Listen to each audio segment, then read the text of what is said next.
untuk selanjutnya kita ngobrol-ngobrol santai sebelum nanti kita membahas sejarah Bali, karena memang ada sesuatu yang kita ingin sampaikan kenapa Abu Ya sampai ke Bali. Untuk saat ini mari kita ngobrol-ngobrol santai dengan Pak Haji Jajang Nurjaman. Kepada beliau yang terhormat, waktu dan tempat kami persilahkan. Kasih tepuk tangan. Ini beliau ini kan membawa harum bangsa Indonesia sepak bola ya. Kita ngobrol santai aja Pak Haji. Masya Allah. Pak Haji Jajang Nurjaman ini dari mulai pemain sepak bola dulu lebih memperjuangkan Persib ya Pak Haji ya dulu ya, di Persib waktu masih muda. Bahkan kalau saya lihat dari profilnya, beliau ini termasuk Persib ini bisa sampai juara beberapa kali ini ya jasa Pak Jajang Nurjaman. Kasih tepuk tangan dulu buat Pak Jajang Nurjaman nih. Saya lihat beliau juga pernah menjadi pelatih di Barito, bahkan di Persela Lamongan juga, dan yang sekarang ini di Persikabo ya.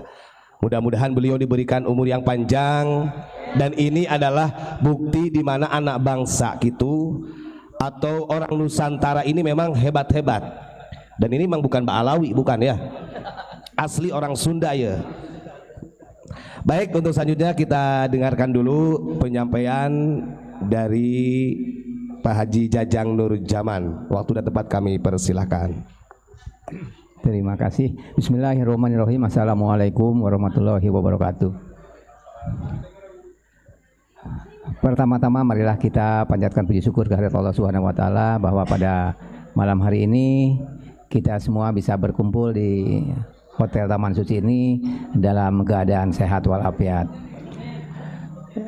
Yang kedua tentunya saya pribadi merasa tersanjung, merasa bahagia dengan tidak sengaja bisa ketemu dengan Abah Gufron Al-Bandani di tempat Pak Wiwit di Hotel Taman Suci ini. Ini tentunya adalah bukan hal yang tidak diduga, tapi memang sudah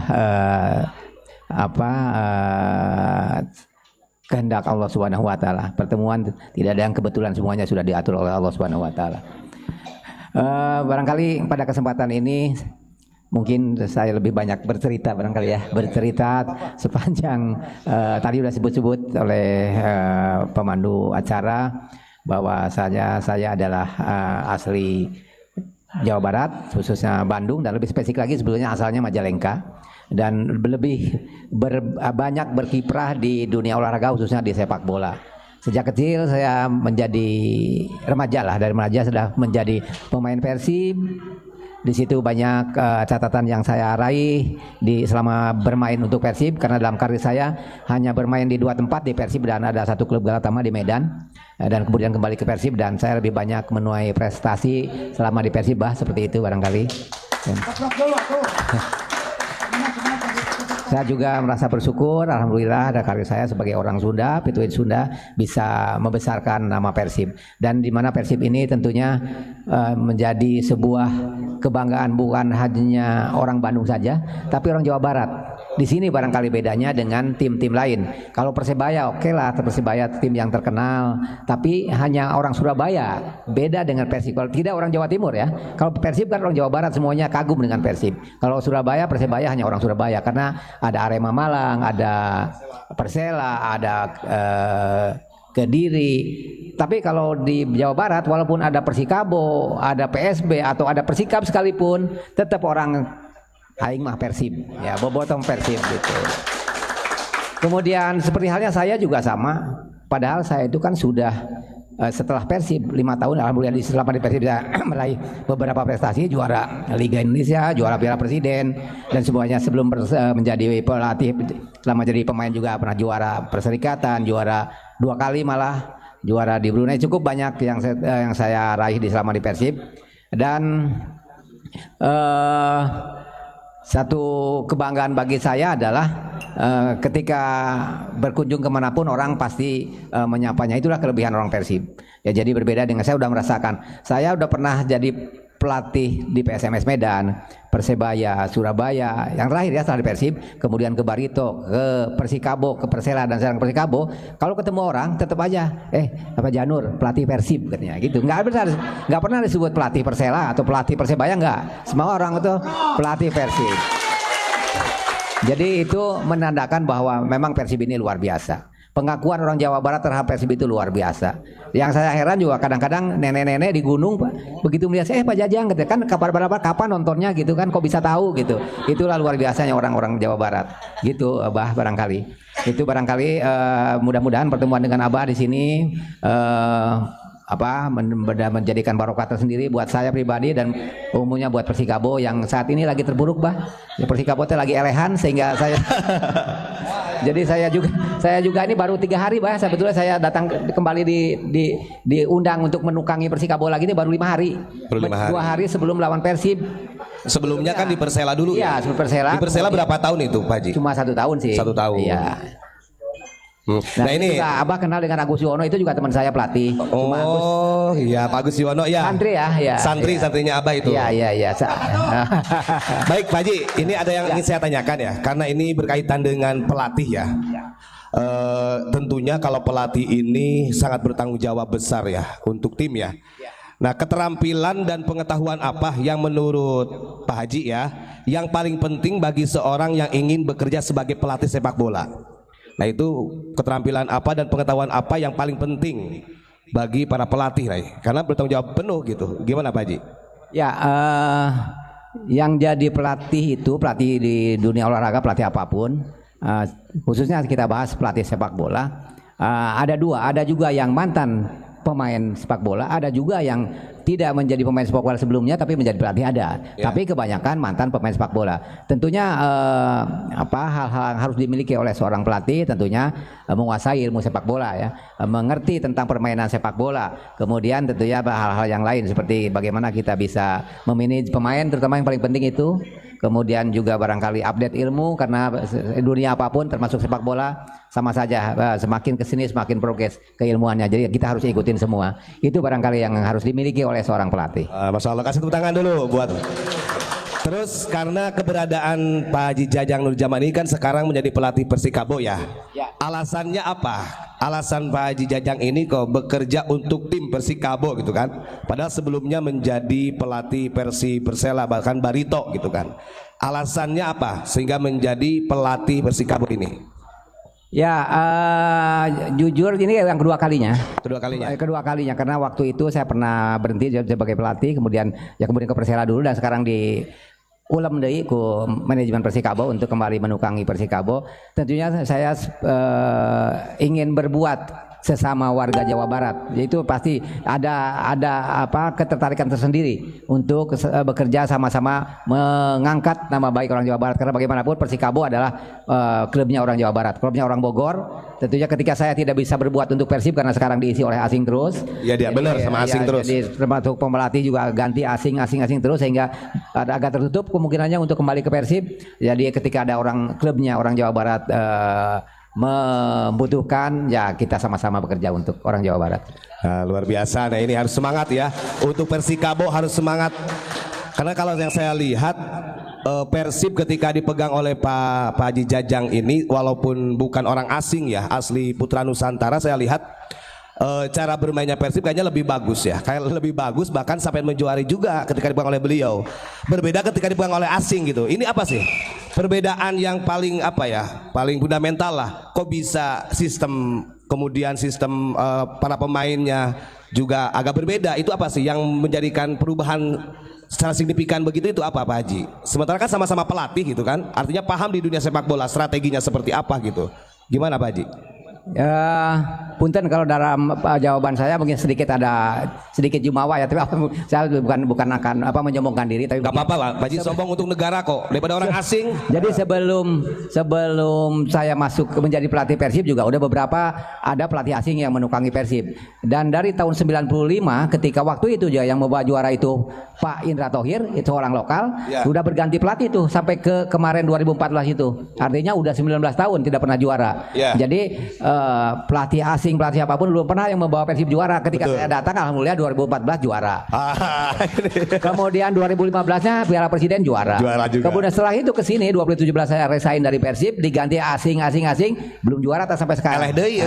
Belum juara.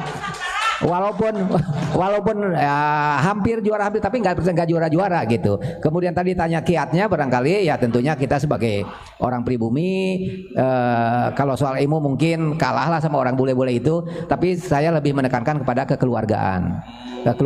Jadi bagaimana supaya chemistry dapat, kekeluargaan dapat, sehingga mereka berjuang di lapangan dengan sepenuh hati. Apalagi waktu itu orang asingnya tidak terlalu banyak, jadi saya lebih banyak memberdayakan orang-orang lokal, dan itu menjadi kekuatan tersendiri seperti itu. Masya Allah, ini bukti ya, putra bangsa yang sudah membawa juara Persib ini ya, harus bersyukur. Terus kemudian saya ingin tahu keluh kesahnya ya, karena memang namanya berjuang, apalagi memimpin satu tim yang banyaknya pemainnya ada 11 orang, belum yang pemain-pemain lain cadangannya. Artinya kan sangat sedemikian rupa sulitnya. Nah, keluh kesahnya menjadi seorang pelatih sepak bola itu seperti apa Pak Haji? Keluh kesahnya? Ya, keluh kesah dalam sebuah pekerjaan di dunia manapun barangkali hampir sama. Kadang-kadang ada hal-hal yang sangat menggembirakan, sangat memuaskan, tapi ada saat-saat juga yang mengecewakan dan cukup menyakitkan barangkali. Kalau dalam sisi saya, dunia saya sebagai pelatih, tentunya ketika itu tadi, apalagi di Persib ya, kalau menang disanjung-sanjung seperti raja barang kita ya, di mana-mana disanjung-sanjung. Tapi yang namanya hidup kan tidak semuanya orang senang. Betul. Ada juga yang ada aja lah yang nggak suka sama kita. Jadi apalagi ketika kita kalah tidak sesuai dengan harapan mereka, ya kita harus siap-siap menjadi hujatan. Apalagi di zaman sekarang, di dunia medsos sekarang. Jadi kita pemain, pelatih ya harus kuat, harus tahan banting. Jangan sampai jatuh gara-gara dibully di medsos. Barangkali itu keluh kesahnya seperti itu. Nah, kita doakan beliau selalu sehat, nggih. Terus pertanyaan terakhir Pak Haji, ini yang sudah saya catat masalahnya. Pertanyaan terakhir, berapa tahun pengalaman Pak Haji menjadi pelatih sepak bola? Ini bukan dari pemain. Itu udah berapa tahun tuh menjadi pelatih ini setelah jadi pemain sepak bola? Baik, cukup lama juga ya dihitungnya. Kalau saya berhenti sebagai pemain itu 93, 94 gitu saya mulai jadi asistennya Pak Thohir. Ya setelah itu langsung juara, Perserikatan terakhir juara, 95 juara Liga pertama itu udah juara. Dan sampai sekarang ya itu tadi yang udah pernah melatih di internal Persib, ada Suratin, ada junior, ada Porprov, kemudian ya ke Persib senior, yang tadi ke SFS, Persebaya, Barito, Persela, Persikabo. Jadi kalau udah dari 94 sampai sekarang udah berapa? 30 tahun. 30 tahun, Masya Allah ini. 30 tahun barangkali ya. Nah, ini sebenarnya harusnya pemerintah kita ini memberikan prioritas yang lebih ya kepada para pelatih anak bangsa ini. Karena memang ini kalau kita lihat perjuangannya 30 tahun ini bukan sedikit. Nah, terus ini bedanya ya dengan pemain luar ini, mungkin Pak Jajang ini kan lebih pengalaman nih. Saya kadang-kadang, saya ini bukan pemain sepak bola tapi senang juga kalau lihat sepak bola.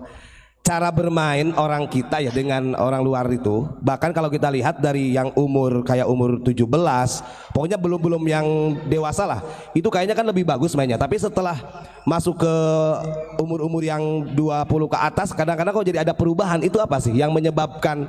Apakah dari fisik atau mungkin perubahan mindsetnya atau dan lain sebagainya? Itu apa itu Pak Haji? Karena kalau kita lihat ya dari beberapa sepak bola yang kita lihat umur 17 tahun, Masya Allah itu bagus-bagus tuh di Indonesia, di kancah dunia itu sudah punya nama. Tapi kalau sudah pemain-pemain yang senior gitu, justru kok nggak bisa masuk untuk ke Asia aja udah sulit. Paling mentoknya Asia Tenggara gitu kan. Itu apa sih yang menyebabkan sampai sedemikian rupa sulitnya untuk masuk ke Liga Dunia gitu Indonesia ini? Gimana menurut pengamatan pelatih ini, monggo? Ternyata ini Akang ini tangan dulu ini. Dari tadi sangat menguasai dunia sepak bola. Jadi betul, saya setuju bahwa kita ini umur 16, 17 yang ada kompetisinya di level Asia Tenggara atau Asia, kita bisa mengimbangi mereka. Betul. Bisa, sekalipun Jepang pun bisa kita imbangi. Ya udah, kalau Asia Tenggara ya sekarang udah selevel lah. Nah, tapi ketika lewat dari situ masuk ke usia senior, kita ketinggalan jauh. Nah, itu barangkali yang pertama tentunya berkesinambungannya ya ya berkesinambungannya pembinaan ya barangkali kita ada yang terputus. Di kemudian keduanya kelihatannya sepertinya ada hal mental.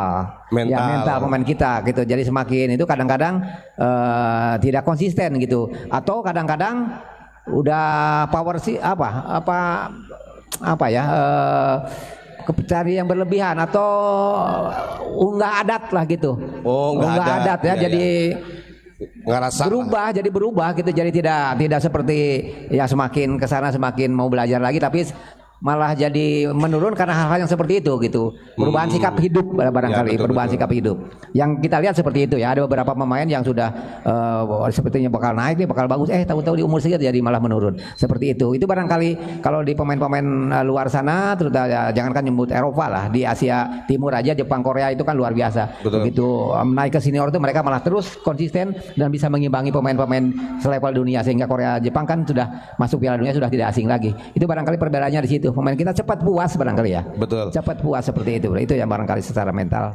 Dan itu. Ini ada juga opini kan yang katanya kita puas juga katanya ini apa benar atau tidak. Dukungan secara pemerintah artinya yang mendukung untuk memfasilitasi kebutuhan para pemain sepak bola ini agak berkurang katanya. Ya, apakah itu benar apa bagaimana tuh? Kalau dulu ya, kalau sekarang kelihatannya terutama di era Pak Erik kelihatan sekali ada kepedulian yang lebih dari sebelum-sebelumnya. Diprioritaskan lah. Diprioritaskan gitu ya. Sekarang dan termasuk proses naturalisasi aja sekarang kan dibantu betul-betul sama pemerintah. Itu demi kebutuhan tim nasional. Artinya betul-betul sekarang pemerintah juga sangat peduli kepada perkembangan atlet, khususnya atlet sepak bola. Berarti kalau begitu perlu ada doktrin-doktrin kepada pemain tentang building trust ya. Building trust, kemudian memang jangan sampai merasa cukup gitu kan. Ya, untuk terakhir ya sebelum Abuya nanti yang saya tanya, pernah gak Pak Haji Jajang ditawarkan menjadi pelatih timnas Indonesia? Ini benar-benar jadi pelatih timnas ya. Setelah ketemu Abuya jadi pelatih timnas. Amin. Amin. Pernah gak? Amin. Ya siapa sih yang nggak mau berbuat untuk negaranya? Termasuk saya sebetulnya dari dulu juga ada menunggu-nunggu nih. Tapi sampai saat ini belum ada yang meng-hire. Setuju jadi pelatih timnas. Kita doakan ya, mudah-mudahan dengan bertemunya dengan Abuya Muhammad Gufron, Pak Jajang ini menjadi pelatih timnas Indonesia. Kan nggak tahu, beliau sudah menjuari yang dulunya Persib gak pernah juara, dipegang oleh beliau juara. Nanti Indonesia dipegang beliau bisa ke kancah dunia. Amin.